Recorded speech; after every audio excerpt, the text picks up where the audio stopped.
여러분, 어떤 상황에서도 하나님은 우리와 함께 하십니다. 말 그대로 어떤 상황에서도 하나님이 나와 함께 하십니다. 하나님의 섬세한 손길을 여러분 믿고 가는 것이 이게 믿음이고 이게 성경적 신앙입니다. 오늘 우리가 추수감사 예배를 드리면서도 다시 한번 그 고백을 하세요. 물론 지금 어려운 분들도 계시고 뭔가 힘든 상황에 있는 분들도 계시지만 그럼에도 불구하고 하나님은 나와 함께 하십니다. 하나님이 함께 하셔서 나를 도우실 것입니다. 합력해 선을 이루실 것입니다.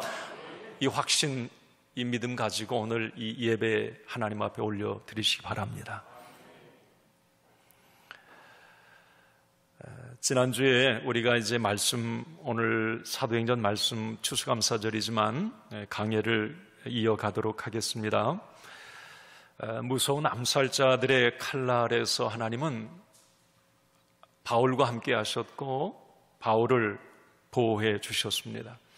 말 그대로 이 바울을 보호하시는 하나님의 손길을 보면 기가 막혀요. 어떻게 저렇게 절묘한 타이밍에 벼랑 끝에서 하나님은 바울의 인생에 개입하셨을까? 모든 상황을 다 익히 알고 계신 하나님, 그 하나님의 손길은 여지없이 사람, 환경, 여러 상황들을 동원해서 바울을 지켜주셨습니다. 지난주에 이 사도 바울이 예루살렘에서 이제 어떤 죽음의 위기를 극복을 하게 되죠. 암살단들의 어떤 그 음모에서 벗어나면서 이 사도 바울은 이제 당시에 로마에서 파견한 총독 벨릭스가 거주하는 가이사라라고 하는 그곳으로 호송이 됩니다. 이 사도 바울이. 그 로마 총독에게 이제 재판을 받기 위해서 천부장이 그렇게 이제 바울을 글로 보낸 것이죠. 여러분, 이 바울이 이제 오늘 재판을 받게 되는 이 가이사라라고 하는 곳을 여러분 좀 덜어 들어보셨을 거예요. 이 가이사라. 한번 사진을 한번 좀 보여주세요. 왼쪽은 이 가이사라의 현재 모습입니다. 여러분들이 이제 이스라엘 성지순례 하면 저 가이사라라고 하는 곳을 가보게 돼요.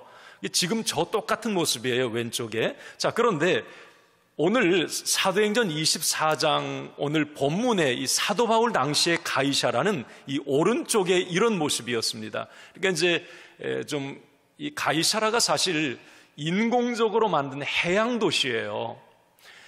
여러분 헤롯 왕을 아실 텐데 이 헤롯 왕이 건축광입니다.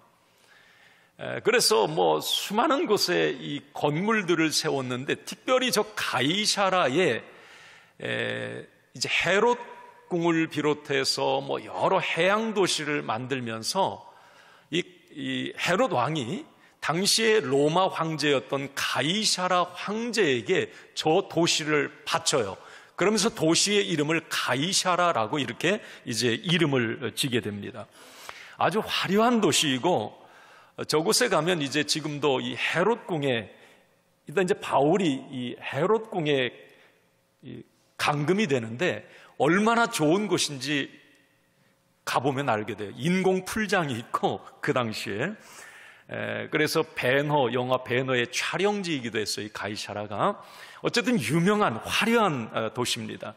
오늘 사도 바울은 재판을 받기 위해서 그 가이사라에 이제 가게 된 겁니다. 이제 사도 바울이 가이사라에 이제 도착해서 있는 상황에서 유대 종교 지도자들과 이제 바울을 죽이려고 했던 암살단들이 너무 억울한 거예요. 바울을 죽여야 되는데 예루살렘에서 죽이지 못하고 이제 가이사라까지 그 간 상황이 너무 억울한 겁니다. 그래서 유대 종교 지도자들은 변호사, 오늘 이름이 더둘로라고 하는 변호사 한 사람을 택해서 가이사라까지 쫓아갑니다. 바울을 끝까지 죽이겠다는 거예요. 그 종교 지도자들과 이제 오늘 더둘로 변호사 가이사라에 가는, 그리고 거기서 이루어지는 재판 과정을 오늘 이제 본문 말씀에서 소개하고 있는데, 한번 오늘 1절 말씀을 같이 읽어보겠습니다. 1절, 자 시작. 닷새 후에 대제사장 아나니아가 어떤 장로들과 한 변호사 더둘로와 함께 내려와서 총독 앞에서 바울을 고발하니라. 자, 총독 앞에 왔어요. 이제 가이사라 로마 총독 관저에 이제 그 재판이 열린 겁니다. 이제 유대 종교 지도자들과 그들이 고용한 변호사와 사도 바울이 총독 앞에 딱 선 상황입니다. 자, 그때 오늘 이제 2절부터 9절까지 보면 유대 변호사 더둘로가 총독 앞에서 바울을 고발하는 내용이 여기에서 나옵니다. 자, 유대인들이 고용한 더둘로 변호사의 이야기를 한번 들어봅시다. 뭐라고 하는지 총독 앞에서 오늘 3절을 한번 같이 봅니다. 3절, 벨릭스 각하여 우리가 당신을 힘입어 태평을 누리고 또 이 민족이 당신의 선견으로 말미암아 여러 가지로 개선된 것을 우리가 어느 모양으로나 어느 곳에서나 크게 감사하나이다. 뻥입니다. 예. 3절 이 유대인 고용 변호사 더둘로의 이 3절 이야기는 벨릭스 총독에게 아첨하는 말이에요. 자기들 좀 편을 들어달라고 이 벨릭스 총독에 대해서 얘기하는데 뭐라고 얘기합니까? 당신이 우리 정치 여기 잘 해주어서 태평을 누리고, 아니에요. 이 벨릭스 총독은 역사적으로 보면 가장 악독한 로마 파견 총독이었고요.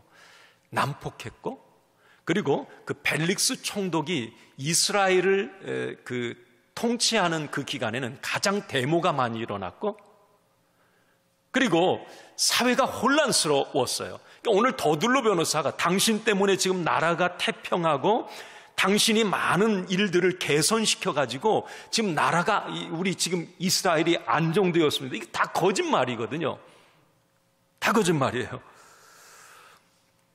지금 불의한 권력에 이 더둘로 변호사는 아부를 하고 있는 겁니다. 자, 그러면서 이 더둘로 변호사가 한 가지 벨릭스 총독이 정말 듣기 싫어하는, 예민해하는 부분의 이야기를 하나 그 다음에 합니다. 야부를 한 다음에, 자, 5절을 한번 같이 봅니다. 5절, 우리가 보니 이 사람은 전염병 같은 자라 천하에 흩어진 유대인을 다 소요하게 하는 자요 나사렛 이단의 우두머리라.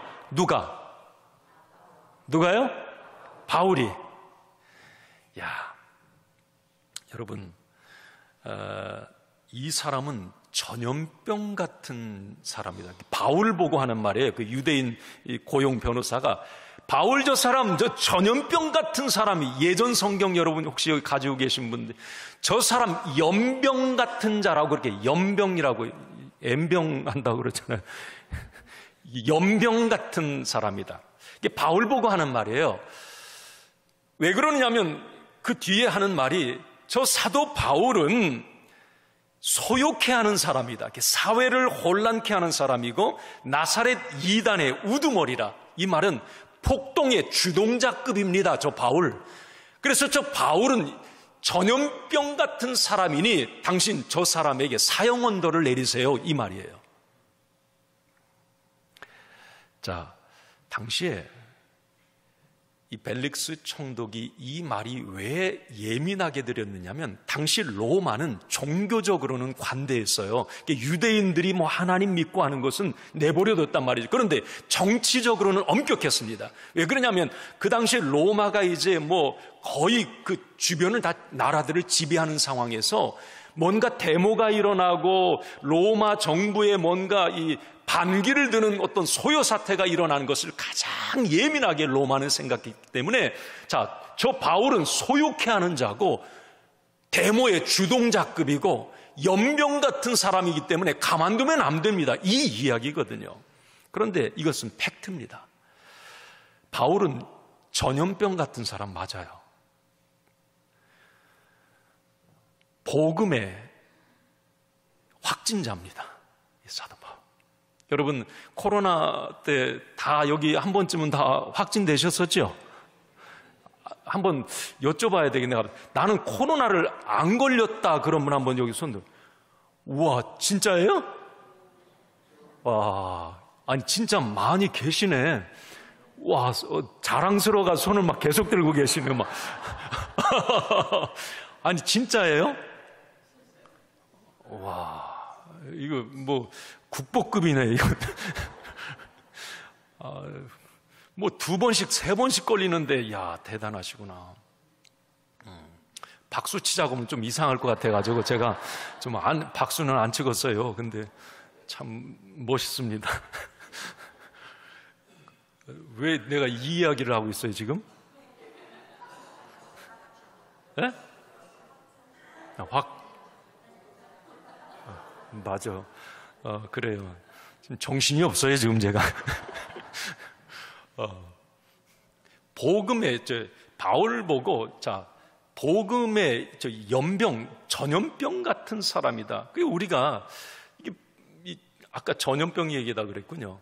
이 코로나 바이러스의 무서움을 우리가 알아요. 저도 처음에 첫 해에 코로나 바이러스에 걸렸었거든요. 그런데 예를 들면 그 당시에 처음이 어땠습니까? 어디 뭐 20-30명 모여 있으면 거기 뭐 다 해가지고 조사해서 막 전화 오잖아요. 야, 무섭다 그런 생각을 했어요. 이 전염병의 무서움. 지금 이 유대인 변호사 더둘러라고 하는 사람, 바울이 얼마나 무서운 사람이고 얼마나 그 당시에 유대인들은 예수 믿는 사람들을 이단자라고 얘기를 했거든요. 이상한 도에 빠졌다 그렇게 얘기를 했습니다. 자, 그게 아님을 알면서도 그들은 그렇게 자기들의 기득권을 위해서 몰고 갔단 말이죠. 이게 사도 바울은 한마디로 예수에게 이 확진이 돼서 전염병을 퍼뜨리는 사람이다. 이건 아까도 말씀 맞는 사실입니다. 사실 여러분, 예루살렘에서 시작된 이 복음, 예수 복음은요 20년이 안 돼서 어때요? 유럽까지 다 확산이 되었어요. 더둘로 변호사 이 얘기가 맞아요. 저는 오늘 이 더둘로 변호사의 바울을 향한 전염병 같은 사람 이 이야기를 나도 듣고 싶다 그런 생각을 했어요.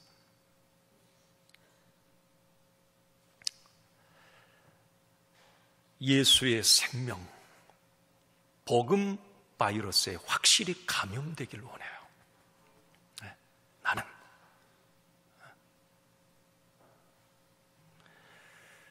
그런 생각도 해봅니다.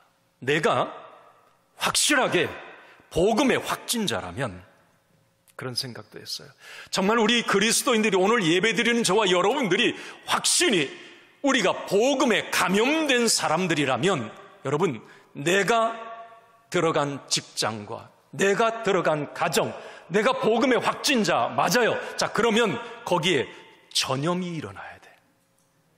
직장의 한 공간 안에서 늘 같이 생활하는 사람이 내가 예수의 생명을 갖고 복음에 확진된 사람인데 그 사람이 복음에 전염이 안 된다? 그 사람이 예수님에 대해서 그걸 모르고 있다? 이것은 내가 어쩌면 확실히 복음에 감염이 안 된 사람일 수도 있어요. 우리가 다시 한번 생각해 봐야 돼요. 오늘 사도 바울이 당신 전염병, 복음의 전염병 같은 사람이다. 아마 아멘 그랬을 거예요. 나 그런 사람 맞아요. 바울이 가는 곳에 수많은 제자들이 일어나고 교회들이 세워지고 한 어떤 지역이 발칵 뒤집어지고. 여러분, 오늘 저와 여러분들을 통해서 우리는 예수님을 확실히 믿습니다. 예수 믿으면 아멘 합시다. 예수님이 나의 구세주, 나의 하나님이십니다. 예수님이 나의 구원자입니다. 여러분, 그러면 나는 이 확실한 십자가와 부활, 예수의 생명을 여러분 전파시키시길 바랍니다. 예수의 생명이 바이러스는 전달될수록 좋아요. 확진자가 많아질수록 좋습니다. 그 생명, 그 영혼이 살아나고 가정이 살아나고 이런 역사가 일어나는 거예요. 오늘 더둘러가 이제 총독에게 바울에 대해서 그렇게 이제 이야기를 해요. 바울도 뭐라고 얘기를 해야 되는 것 아닙니까? 그러니까 여기 오늘 10절에 보면 총독이 그 다음에 그래요. 머리를 여기 머리 표시로 머리로 표시했다 그러면 말도 안 한 거예요. 총독 권위가 있어. 너 바울 얘기해 보라는 거예요. 너 할 말 있어? 저 변호사 더둘러 변호사에 대해서 너 할 말 있느냐고. 그때 바울이 10절부터 쭉 해서 21절까지 이제 오늘 바울이 자기 어떤 이 변론을 이야기를 하는데, 바울의 변론 내용을 요약해 보면 그거예요. 전혀 부풀리는 게 없어요. 간결하고 진실을 말하고 아부하는 것도 없습니다. 당당합니다. 저는 그런 생각을 해요. 거짓이 없으면 당당해요. 자신감이 있습니다. 이 거짓말하고 있는 더둘러 변호사, 아첨하고 있는 더둘러 변호사하고는 너무 달라요. 자, 그러면서 저는 이 바울의 이 변론 가운데 제게 참 이 은혜로 다가왔던, 부딪혀왔던 한 부분이 있어요. 여러분 14절 15절 말씀을 한번 같이 읽어봅니다. 오늘 본문 시작. 그러나 이것을 당신께 고백하리이다. 나는 그들이 이단이라 하는 도를 따라 조상의 하나님을 섬기고 율법과 선지자들의 글에 기록된 것을 다 믿으며 그들이 기다리는 바 하나님께 향한 소망을 나도 가졌으니 곧 의인과 악인의 부활이 있으리라 함이니이다. 아멘.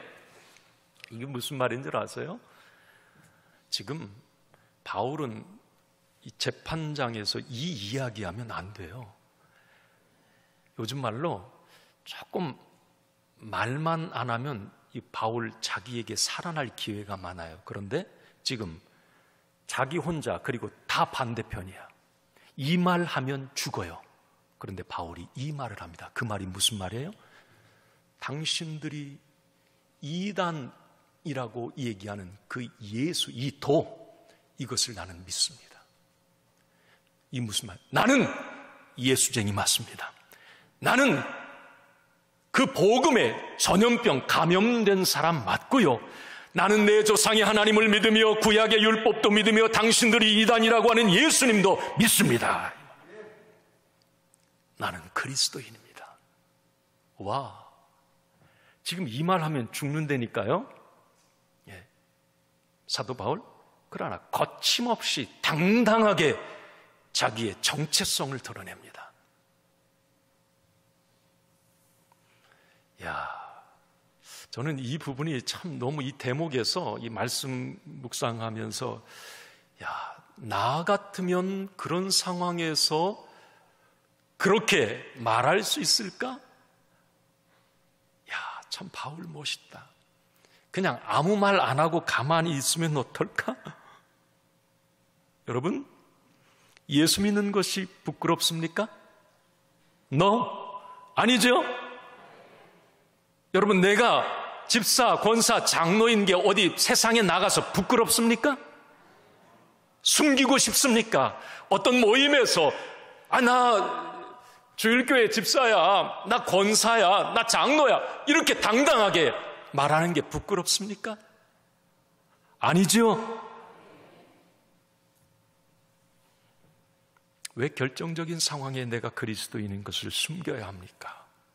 교회에서는 당당한 것 같은데 왜 세상에 나가면 내가 그리스도인이라고 하는 것에 대해서 당당하지 못합니까? 오늘 사도 바울을 보면서 죽음의 위기 앞에서 그 말하면 죽을 수도 있는 상황에서 나는 예수님을 믿습니다. 나는 십자가와 부활의 복음을 믿습니다. 나는 그리스도인 맞습니다. 이야, 멋있습니다. 여러분, 우리가 예수 믿으면서 어떤 모임에 가고 뭐 할 때, 그래, 나 예수 믿어서 안 먹어. 나 그래, 교회 다녀서 거기 못 가. 나 예수 믿는 사람 예수쟁이라 그거 안 해 라고 말할 수 있어야 돼요. 여러분, 나 교회 집사야, 나 교회 장로야, 나 교회 권사야, 나 목사야, 그래서 그거 안 해, 그거 못 해 라고 말이죠.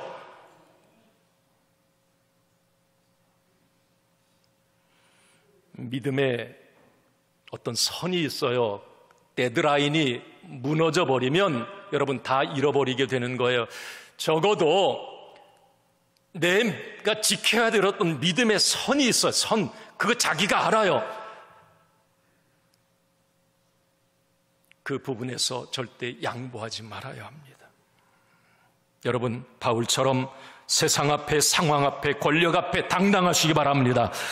오늘 이렇게 더둘로 유대인 변호사의 어떤 아첨과 바울을 향한 전염병 같은 사람이다라고 한 또 바울을, 그럼에도 나는 예수님을 믿습니다, 이 이야기를 들은 벨릭스 총독, 로마 총독의 결론, 이렇게 말합니다. 22절을 같이 봅니다. 자, 시작. 벨릭스가 이 도에 관한 것을 더 자세히 아는 거로 연기하여 이르되 천부장 루시아가 내려오거든 너희 이를 처결하리라 하고. 이 벨릭스 총독이 상당히 머리가 잘 돌아가는 사람이에요. 여기 보니까 벨릭스가 이 도에 관한 것을 더 자세히 안다, 여기 표현했잖아요. 사실 벨릭스 총독이 이 당시에 로마 파견 총독으로 6년이 된 해예요. 그러면 아마 그 당시에 베드로나 예수교 저 바울 누구인지 다 잘 알고 있었다는 겁니다. 더 자세히 안다는 거예요. 이 더둘로 변호사 니보다 내가 더 잘 알고 있다, 그 이야기거든요. 자, 그러면서 이 천부장이 이 총독이 재판을 연기를 해 버립니다. 여기만 연기. 왜 그랬느냐면 여러분, 이런 거예요. 만약에 이 사도 바울에게 무죄라고 하면 여러분, 지금 자기는 유대인 총독이거든요. 유대인의 민심을 잃어버리는 거예요. 유대인들이 가장 싫어하는 바울에게 무죄를 선언해버리면 지금 유대 종교 지도자들이나 이스라엘에 다 들고 일어날 것 아닙니까? 자, 그런데 또 하나, 바울에게 유죄, 그러면 어떤 일이 일어날까요? 여기 이 벨릭스 총독은 바울이 무죄라는 걸 알고 있습니다. 무죄인 것을 알고 있는데 유죄라고 하면 이 바울은 로마의 시민권자였기 때문에 무죄인 것을 유죄라고 했을 때에는 자기가 그 책임을 다져야 돼요. 그럼 로마 총독에서 그 자리를 내려와야 될 수도 있어요. 그러니까 이 벨릭스 총독은 재판을 연기를 해버립니다. 자, 그런데 재판을 연기하고 하는데 오늘 특별한 하나의 일이 있어요. 여러분, 23절을 봐요. 바울에게는 너무 좋아요. 자, 23절 시작. 백부장에게 명하여 바울을 시키되 자유를 주고 그의 친구들이 그를 돌보아 주는 것을 금하지 말라 하니라. 아멘. 자, 여러분, 아까 가이사라 보셨죠? 거기에 이 헤롯 궁은 여러분 그 풀장도 있고요, 엄청 넓어서 이 바닷가가 쫙 보이는. 자, 그런데 거기에 바울을 이제 그 안에 가택연금이라고 이제 자유도 줬어요. 친구들이 거기 드나들.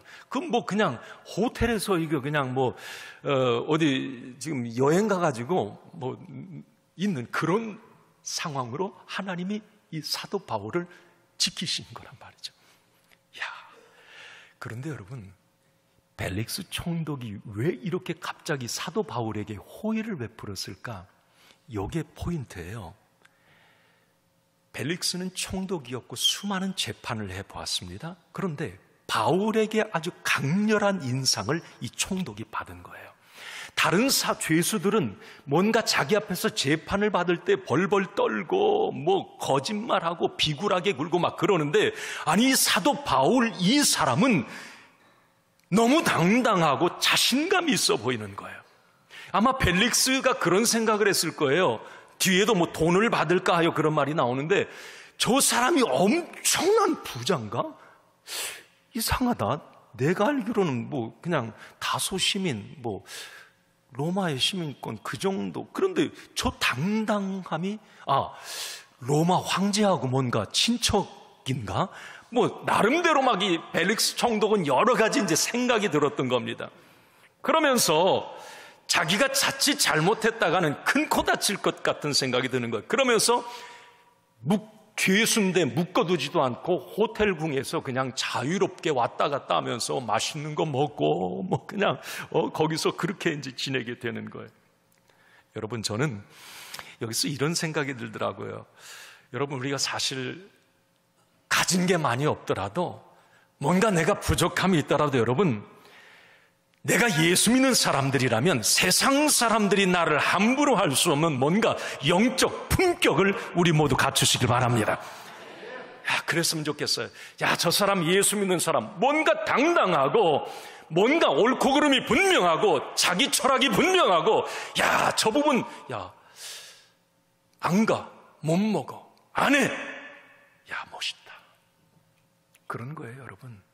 바울에게 그게 오히려 이 벨릭스 총독의 마음을 감동시킨 겁니다. 그러면서 그에게 그렇게 잘해주는 이 일을 하게 되는 거예요. 자, 그런데 더 한 가지 놀라운 것은 여러분, 이 벨릭스 총독이 이 바울의 그런 모습을 보면서 무슨 생각을 했느냐면, 와, 저 사람이 믿는 예수? 저거 뭐 진짜다 저거. 야, 유대인들 저거 뭐 아첨하고 유대인들 쟤네들 아니고 이 바울이 믿는 예수? 이 진짠가 보다. 자, 그러면서 이런 행동을 합니다. 24절을 여러분 한번 같이 봅시다. 오늘 본문 24절입니다. 자, 시작. 수일 후에 벨릭스가 그 아내 유대 여자 드루실라와 함께 와서 바울을 불러 그리스도 예수 믿는 도를 듣거늘. 참, 이 대목 보면서 참 통쾌했습니다. 아니, 지금 로마 총독 최고의 어떤, 그 당시에 이스라엘에서 어떻게 보면 식민지배 받고 있었으니까 로마의 최고 권력자 아닙니까? 그가 지금 사도 바울에게 복음의 개인 레슨을 받기 위해서 온 거예요. 총독이. 여기 누구하고 왔느냐? 그 안에 유대 여자 드루실라. 이 벨릭스 총독은 로마 사람이에요. 자, 그런데 그 지금 아내를 유대 여자 드루실라, 여러분 드루실라라고 하는 이 여자는 역사에 이게 보면 다 나와 있는 부분이에요. 이 헤롯 왕의 셋째 딸입니다. 그런데 14살에 어느 나라 그 주변 조그마한 나라 왕하고 약혼을 해요. 그런데 마음에 안 들다가 뭐 어리니까 14살에 그 약혼을 파기하고 다른 나라 왕하고 이제 결혼을 합니다. 그런데 1년 만에 헤어져요. 그 헤어진 이유가 왜 그랬느냐면 이 벨릭스 총독 때문에 그래요. 이 벨릭스 총독이 이 사생활이 문란합니다. 그런데 이 드루실라와 벨릭스 총독이 불륜 관계에 빠져요. 그래서 결국은 이 드루실라 유대 여자 헤롯 왕의 셋째 딸이 이 벨릭스 총독의 셋째 부인으로 들어가요. 자, 그러면 벨릭스 총독은 이제 뭔가 늘 깨림직한 거예요. 자기 어떤 사생활이나 이런 모든 부분이. 그리고 이 벨릭스 총독은 노예 출신인데, 노예 출신 로마 사람인데 총독까지 올랐다. 이건 뭔가 대단한 부정을, 엄청나게 비리를 많이 저질렀던 사람이라고 합니다. 자, 그런데 오늘 이제 뭔가 이 총독은 살면서 이 죄책감이 있었던 것 같아요. 바울에게 몰래 찾아와서 이제 그 복음에 대해서 듣길 원하는 거예요. 자, 그런데 더 놀라운 것은 최고 권력자가 자기의 설교를 듣겠다고 찾아왔는데 바울이 한 설교가 충격적입니다. 자, 오늘 25절 이제 한번 같이 봅시다. 시작. 바울이 의와 절제와 장차 오는 심판을 강론하니 벨릭스가 두려워하여 대답하되 지금은 가라. 내가 틈이 있으면 너를 부르리라 하고. 여러분 한번 보세요. 바울 입장에서 사실 최고의 권력자가 온 거 아닙니까? 그러면 조금 자기 무죄에 대해서, 그리고 자기가 억울한 것에 대해서 좀 얘기하면 뭐 그런 절호의 기회 아니에요. 자, 그런데 바울이 지금 무슨 얘기예요? 의와 절제와 장차올 심판에 대해서 얘기를 합니다. 이것은 벨릭스 총독이 가장 싫어하는 거예요. 자, 정의를 말하거든요. 벨릭스 총독은 아까도 얘기했지만 비리의 총독이었습니다. 그러니까 당신 정의롭지 못한, 의로워야 됩니다. 그 부분을 얘기했고, 절제, 이 드루실라와 불륜 관계, 남의 가정을 깨고 향락과 음란의 대명사였던 그 총독, 절제하십시오. 그리고 또 뭐라고 그러면, 장차, 당신 그렇게 비리와 그렇게 죄의 어떤 이 음란과 이런 죄를 회개하지 않으면 장차 하나님이 당신을 심판하십니다. 이 이야기를 한 거예요. 의와 절제와 심판. 이건 벨릭스 총독이 지금 가장 수치스러운 부분을 건드린 겁니다. 누가? 사도 바울이 성령님을 통해서 지금 벨릭스 총독에게 그 말을 하게 한 거예요. 그런데 가감 없이 사도 바울은 그 이야기를 합니다. 자, 저는 여기서 바울의 이 태도를 보면서 깨닫게 되는 게 하나가, 이건 저에게 주는 성령의 음성이었습니다. 설교자는 어떤 상황에서도 타협해서는 안 된다. 아멘입니까? 여러분들이 저를 위해서 기도해 줄 때 그런 기도해 주세요.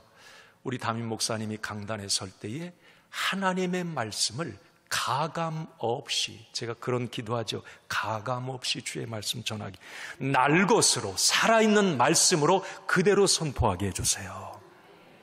여러분, 설교자도 사람인지라 어떤 말씀 준비하고 하다 보면 유혹이 와요. 이거 빼고, 이거 빼고. 그런데 성령께서는 그 말씀을 전하기를 원하세요. 그걸 뭔가를 첨삭을 하면서도 마음이 편하지가 않아. 왜? 그 이야기를 하면 저분이 상처를 입을까? 이 이야기를 하면 나는 그런 의도가 없는데, 그런 사람들이 막 생각이 나요. 그러면 말씀을 뭔가 가감을 하게 되는 일이 일어날 수도 있단 말이죠. 여러분, 하나님의 말씀이 운동력, 활력이 있다. 그렇게 여러분 말씀이 살아있는 것으로 전해지고 받을 때에 그 말씀이 자유와 해방과 치유의 역사를 일으키는 것이에요. 말씀을 듣다가 복된 변화가 일어나는 것은 말씀을 날 것으로 취할 때 그런 역사가 일어나요. 주의 종을 위해서 기도할 때도 그 기도해 주세요. 우리 목사님 말씀을 가감 없이 전하게 해달라고. 그리고 오늘 이 벨릭스를 보면서 무슨 생각이 드느냐면, 여러분, 하나님의 말씀을 받을 때 두려움으로 받으시기 바랍니다. 오늘 벨릭스 총독이 25절 하반절은 벨릭스가 두려워하여, 이건 벨릭스 총독에게 지금 하나님이 기회 주신 거거든요. 너 회개해라. 의와 절제와 장차 올 심판. 이건 성령께서 바울을 통해 주신 말씀인데, 이건 벨릭스 총독을 사랑하셨다는 거예요. 하나님도 기회를 주신 거예요. 만약에 벨릭스 총독을 제껴놨다면 바울을 통해 그 말씀 듣게 하시지도 않았습니다. 그러면 말씀을 통해 뭔가 자기의 치부가 드러나고 어두움의 실체, 죄의 실체가 드러나면 사람이 두려워지거든요. 그러면 회개하고 돌이키면 되는 거예요. 그러면 그에게 축복인 거예요. 그런데 뭐라 그래요? 가라! 다음에 기회가 되면 내가 다시 너 부를게. 그 얘기 여기 하잖아요. 기회를 발로 차버립니다. 여러분, 말씀 들을 때 찔림이 오십니까? 좀 그럴 때 있어요. 뭔가 내가 숨어서 한 일 같은데 지금 이건 아무도 몰라. 나만 알아. 내 아내도 몰라. 그런데 어떤 때 말씀을 듣다 보면 그의 어둠의 그런 부분들이 확 드러나요. 그럼 막 부끄러워지고 뭔가 찔림이 오면서 부딪혀오는 거예요, 말씀이. 그러면 여러분, 그 하나님이 내게 주시는 기회예요. 기회. 작은 도둑할 때 붙잡아서 요놈 너 임마 그렇게 하면 안 돼 해야지, 내버려 두면 여러분 나중에 걷잡을 수 없어요. 큰 사기꾼이 됩니다. 말씀을 통해 여러분 매 순간 한 주간도 살아오면서 말씀을 통해서 뭔가 깨달아지고 부딪혀오고 내게 두려움이 오고, 그게 하나님 말씀 맞아, 내가 이런 부분은 잘못했어, 하나님 저를 용서해 주세요, 제가 잘못했습니다, 하나님 앞에 엎드리는, 말씀 앞에 엎드리는, 이게 축복입니다. 어떤 사람은 그래요. 막 우리 여자가 우리 아내가 가서 목사님한테 그 얘기해가지고 막 목사님이 강대상에서 그 얘기한다고. 제가 예전에 몇 번 들었어요. 직접 저도, 다른 목사님들도 그 얘기하지만 저도 들었거든요.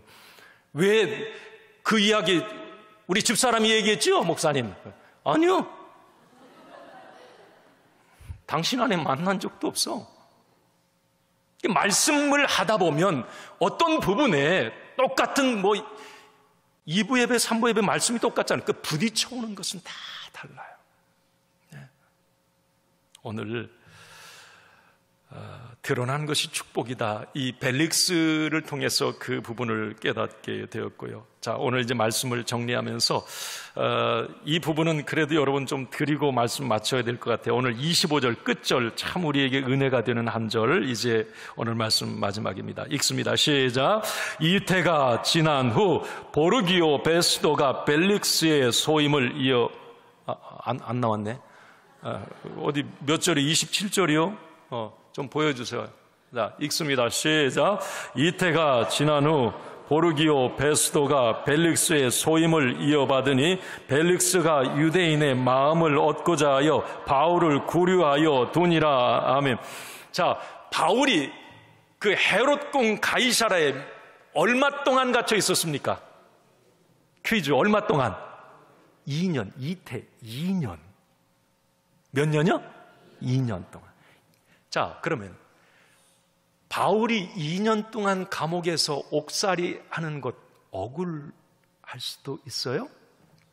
자, 바울에게는 일주일, 하루를 열흘같이 쓰는 사람이에요.